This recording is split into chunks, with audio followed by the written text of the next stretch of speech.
Use பண்ணுறவங்க, அதாவது adult content போடுறவங்களுக்கு வந்து ரொம்ப யூஸ்ஃபுல்லாக போயிடுச்சு. ஓ, நீ அப்படி வரியா? ஏன்னா அந்த கான்டென்ட் வந்து ஈஸியாக பார்க்க ஆரம்பிச்சிட்டாங்க. இதுக்கு யார் காரணம்?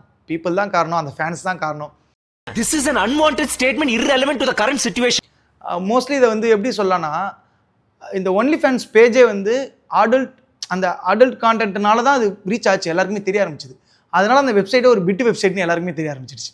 அப்படி தான் எல்லாருமே நினச்சிட்டு இருக்காங்க. ஏன்னா நான் இந்த வீடியோ போடுறதுக்கு மேக் பண்ணுறதுக்கு முன்னாடி வரைக்கும் நிறைய பேர்கிட்ட கேட்டேன், ஒன்லி ஃபேன்ஸ்னா என்னன்னு கேட்டேன் நிறைய பேர்கிட்ட. எல்லாருமே என்கிட்ட எடுத்தோடனே சொன்னது, ப்ரோ அது தெரியாமல் இருக்குமா? ஒரு சில பேர் தெரியலன்னே சொன்னாங்க, ஒரு சில பேர் அது எப்படி ப்ரோ எனக்கு தெரியாமல் இருக்கும் அப்படின்னு கேட்டாங்க.